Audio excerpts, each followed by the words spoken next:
దర్శకధీరుడు SS Rajamouli తన ప్రతిష్టాత్మక project Varanasi release planning విషయంలో అసంతృప్తిగా ఉన్నారనే వార్తలు ఇండస్ట్రీ వర్గాల్లో చర్చనీయాంశంగా మారాయి. మొదటిగా ఈ చిత్రాన్ని బాలీవుడ్లో తెరకెక్కుతున్న రామాయణ కంటే ముందుగా విడుదల చేయాలనే అనుకున్నారట. అయితే రామాయణ ఇప్పటికే 2 భాగాలుగా 2026, 2027 దీపావళి సీజన్లను లాక్ చేసుకోవడంతో దానికి దాదాపు 6 నెలల గ్యాప్ ఉంచి వారణాసిని విడుదల చేయాలని రాజమౌళి టీం ప్లాన్ చేసినట్లు టాక్. కానీ ఇప్పుడు పరిస్థితులు మారుతున్నాయి. లేటెస్ట్గా రెబల్ స్టార్ హీరోగా సందీప్ రెడ్డి వంగ దర్శకత్వంలో తెరకెక్కుతున్న స్పిరిట్ మార్చిలో రిలీజ్ కానుండడంతో పాన్ ఇండియా స్థాయిలో ప్రభాస్కు ఉన్న క్రేజ్ దృష్ట్యా స్పిరిట్ భారీ ఓపెనింగ్ సాధించే అవకాశం ఉంది. అంటే స్పిరిట్ కేవలం వారణాసి విడుదలకు నెల రోజుల ముందు మాత్రమే వస్తుంది. దర్శకధీరుడు ఎస్ఎస్ రాజమౌళి తన ప్రతిష్టాత్మక ప్రాజెక్ట్ వారణాసి రిలీజ్ ప్లానింగ్ విషయంలో అసంతృప్తిగా ఉన్నారనే వార్తలు ఇండస్ట్రీ వర్గాల్లో చర్చనీయాంశంగా మారాయి. మొదటిగా ఈ చిత్రాన్ని బాలీవుడ్లో తెరకెక్కుతున్న రామాయణ కంటే ముందుగా విడుదల చేయాలనే అనుకున్నారట. అయితే రామాయణ ఇప్పటికే 2 భాగాలుగా 2026, 2027 దీపావళి సీజన్లను లాక్ చేసుకోవడంతో దానికి దాదాపు 6 నెలల గ్యాప్ ఉంచి వారణాసిని విడుదల చేయాలని రాజమౌళి టీం ప్లాన్ చేసినట్లు టాక్. కానీ ఇప్పుడు పరిస్థితులు మారుతున్నాయి. లేటెస్ట్గా రెబల్ స్టార్ హీరోగా సందీప్ రెడ్డి వంగ దర్శకత్వంలో తెరకెక్కుతున్న స్పిరిట్ మార్చిలో రిలీజ్ కానుండడంతో పాన్ ఇండియా స్థాయిలో ప్రభాస్కు ఉన్న క్రేజ్ దృష్ట్యా స్పిరిట్ భారీ ఓపెనింగ్ సాధించే అవకాశం ఉంది. అంటే స్పిరిట్ కేవలం వారణాసి విడుదలకు నెల రోజుల ముందు మాత్రమే వస్తుంది.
దక్షిణాది చిత్ర పరిశ్రమలో 2 దశాబ్దాలుగా నంబర్ 1 హీరోయిన్గా కొనసాగుతున్న నయనతార హీరోలకు ఏమాత్రం తగ్గని క్రేజ్తో దూసుకుపోతున్నారు.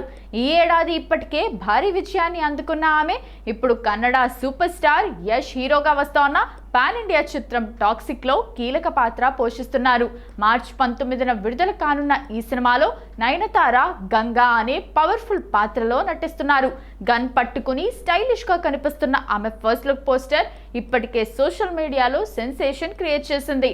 అయితే ఈ భారీ బడ్జెట్ సినిమా కోసం నయనతార తీసుకున్న పారితోషికం ఇప్పుడు అందరినీ ఆశ్చర్యపరుస్తోంది. ఫిలిం నగర్ వర్గాల సమాచారం ప్రకారం టాక్సిక్ సినిమా కోసం నయనతార మొదట ఏకంగా 18 కోట్ల రూపాయల పారితోషికం డిమాండ్ చేసినట్లు టాక్ వినిపిస్తోంది. అయితే చిత్ర నిర్మాతలతో జరిగిన చర్చల అనంతరం ఆమె 12 కోట్ల రూపాయలకు అంగీకరించినట్లు తెలుస్తోంది. ప్రమోషన్లకు దూరంగా ఉన్నప్పటికీ కేవలం తన నటన స్టార్ ఇమేజ్తో సినిమాకు భారీ హైప్ తీసుకురాగల నయనతారకు ఈ స్థాయిలో రెమ్యునరేషన్ ఇవ్వటం చర్చనీయాంశంగా మారింది. దాదాపు 500 కోట్ల భారీ బడ్జెట్తో తెరకెక్కుతున్న ఈ సినిమాలో కియారా అద్వానీ, రుక్మిణి వసంత్ వంటి మరికొందరు స్టార్ హీరోయిన్లు కూడా నటిస్తున్నప్పటికీ నయనతార పాత్రే హైలైట్ కానుందని సమాచారం. యంగ్ డైరెక్టర్ వెంకీ అట్లూరి తన కెరీర్ ప్రారంభంలో రూపొందించిన తొలి 3 చిత్రాల్లో ఒకే తరహా నెరేటివ్ ప్యాటర్న్ను ఫాలో అయ్యేవాడు. మొదటి భాగం ఇండియాలో ఒక లవ్ ట్రాక్ నడిపి సెకండ్ హాఫ్లో విదేశాల్లో కథని నడిపించేవాడు. అలా తొలి ప్రేమతో హిట్ కొట్టాడు. ఆ తర్వాత వచ్చిన మజును, రంగ్ దే కూడా ఇదే ప్యాటర్న్ ఫాలో అవటంతో ఆ 2 సినిమాలు ఫ్లాప్ అయ్యాయి. దాంతో వెంకీ ఫార్మాట్ పై తీవ్ర ట్రోలింగ్ కూడా ఎదురైంది. వరుసగా 2 ఫ్లాప్లు రావడంతో ఆ పద్ధతిపై విమర్శలు మరింత పెరిగాయి. అయితే తర్వాత ఆయన తన కథలో విధానంలో మార్పులు చేశారు. తమిళ హీరో ధనుష్తో స్ట్రైట్ సినిమాగా సర్ సినిమాతో ఇంట్రడ్యూస్ చేస్తూ డైరెక్ట్ చేసిన ఈ సినిమా కొత్త ప్యాటర్న్ను ఫాలో అయ్యి వెంకీ ఆ సినిమాతో బ్లాక్ బస్టర్ హిట్ అందుకున్నాడు. ఆ తర్వాత లక్కీ భాస్కర్తో మరొక హిట్ కూడా అందుకున్నాడు.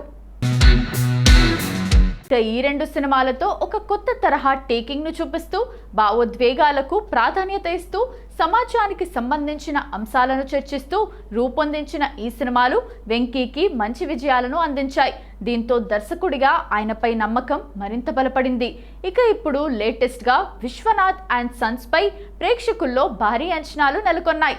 అయితే విడుదలైన ఫస్ట్ లుక్ ను పరిశీలిస్తే వెంకీ అట్లూరి మళ్ళీ తన పాత శైలిలోని కొన్ని అంశాలను రీవిజిట్ చేస్తున్నారేమో అన్న అనుమానాలు వ్యక్తమవుతున్నాయి. ఇది పాత నోస్టాల్జియాకు కొత్త ట్విస్ట్ తో అందించే ప్రయత్నమా, లేక మళ్ళీ అదే ఓల్డ్ ఫార్మాట్ తో వస్తున్నాడా అనేది ఆసక్తికరంగా మారింది. ఈసారి వెంకీ అట్లూరి ఎలాంటి మ్యాజిక్ చూపిస్తారో చూడాలి. పవర్ స్టార్ పవన్ కళ్యాణ్ నటిస్తున్న లేటెస్ట్ సినిమా ఉస్తాద్ భగత్ సింగ్. గబ్బర్ సింగ్ తర్వాత దర్శకుడు హరీష్ శంకర్ దర్శకత్వంలో పవన్ కళ్యాణ్ చేస్తున్న ఈ సినిమా ఈ నెల 26న ప్రేక్షకుల ముందుకు రానుంది. అయితే ఈ ప్రాజెక్ట్ కొత్తది కాదు. దాదాపు 3 సంవత్సరాల క్రితమే అనౌన్స్ అయిన ఈ చిత్రం 2025లో షూటింగ్ పూర్తి చేసుకుంది. ఇంతకాలం నిర్మాతలు వడ్డీలు భరిస్తూ ఎదురు చూస్తున్న నేపథ్యంలో ప్రమోషన్స్ కీలకంగా మారాయి. ఇక్కడే సందేహం మొదలైంది. గతంలో హరిహర వీరమల్లు కోసం పవన్ కళ్యాణ్ ఇంటర్వ్యూలు, ప్రెస్ మీట్లు, ప్రీ రిలీజ్ ఈవెంట్లతో హైప్ క్రియేట్ చేసిన సంగతి తెలిసిందే. అదేవిధంగా ఉస్తాద్ భగత్ సింగ్ కూడా 4-5 రోజులు కేటాయించి భారీ ప్రమోషనల్ క్యాంపెయిన్ చేస్తారా, లేక ఓజీ తరహాలో 1-2 ఈవెంట్లకే పరిమితమవుతారా అన్నది ఇప్పుడు ఆసక్తికరంగా మారింది. ఇక పవన్ కళ్యాణ్ షూటింగ్ డేట్స్ మాత్రమే కాదు, ప్రమోషన్ డేట్స్ కోసం కూడా నిర్మాతలు వెయిట్ చేయాల్సి వస్తోందని టాక్ వినిపిస్తోంది. భారీ అంచనాల మధ్య వస్తున్న ఈ సినిమాకు సరైన ప్రమోషన్ జరిగితే ఓపెనింగ్స్ రేంజ్ మరో స్థాయికి వెళ్లే అవకాశం ఉంది. మొత్తానికి ఉస్తాద్ భగత్ సింగ్ విడుదల సమీపిస్తున్న వేళ పవన్ కళ్యాణ్ ప్రమోషనల్ ప్లాన్స్ ఏంటన్నది టాలీవుడ్ లో హాట్ టాపిక్ గా మారింది. ఆయన పూర్తి స్థాయిలో రంగంలోకి దిగుతారా, లేక పరిమిత ప్రమోషన్ తోనే సరిపెడతారా అన్నది వేచి చూడాల్సిందే.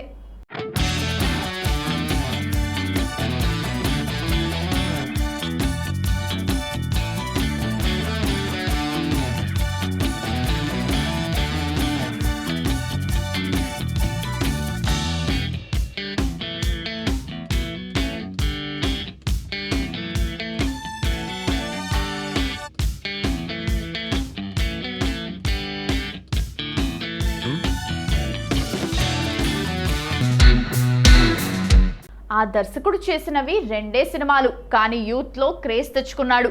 అతడి 3rd ఫిల్మ్ కోసం ఈగర్లీ వెయిట్ చేస్తున్నారు ఫ్యాన్స్. హీరో కూడా ఫిక్స్ అయ్యాడు. ఓ స్టార్ బ్యూటీని కాలీవుడ్ కు పరిచయం చేయబోతున్నాడట. కొత్త కాన్సెప్ట్లతో న్యూ జనరేషన్ దర్శకులు యూత్ ని త్వరగా అట్రాక్ట్ చేస్తున్నారు. వారిలో ఒకరు అశ్వత్ మారిముత్తు. ఇప్పటి వరకు చేసినవి 2 సినిమాలే, కానీ పిచ్చ ఫ్యాన్ ఫాలోయింగ్ తెచ్చుకున్నాడు. షార్ట్ ఫిల్మ్స్ తీసుకునే దగ్గర నుండి ఇప్పుడు స్టార్ హీరోలకు దర్శకత్వం వహించే స్థాయికి ఎదిగాడు. ఓ మై కడవలేతో మెగాఫోన్ పట్టిన అశ్వత్ ఇదే సినిమాను తెలుగులో రీమేక్ చేస్తే దానికి కెప్టెన్ ఆఫ్ ది షిప్ బాధ్యతలు తీసుకున్నాడు. గతేడాది ఏ మాత్రం అంచనాలు లేకుండా వచ్చిన డ్రాగన్తో అశ్వత్ క్రేజ్ విపరీతంగా పెరిగింది. కేవలం కోలీవుడ్లో మాత్రమే కాదు, టాలీవుడ్లోనూ అశ్వత్ పేరు మారుమోగిపోయింది. ఈ రెండింటిలోనూ సెకండ్ ఛాన్స్ వస్తే అనే కాన్సెప్టే డిఫరెంట్ ఆస్పెక్ట్ అండ్ సిచ్యువేషన్స్లో చూపించి సక్సెస్ అయ్యాడు. నెక్స్ట్ ఫిలిం కోసం శింబుని ఫిక్స్ చేశాడు. మృణాల్ ఠాకూర్ ఈ మూవీతో కాలీవుడ్ ఎంట్రీ ఇవ్వబోతుందట. సంతానం కీ రోల్ చేయబోతున్నాడని లేటెస్ట్ బజ్. మరి సేమ్ కాన్సెప్ట్నే శింబు 51కి అశ్వత్ అప్లై చేస్తాడా, మరేదైనా డిఫరెంట్ కథ అందిస్తాడా అనేది మరికొద్ది రోజుల్లో తెలుస్తుంది.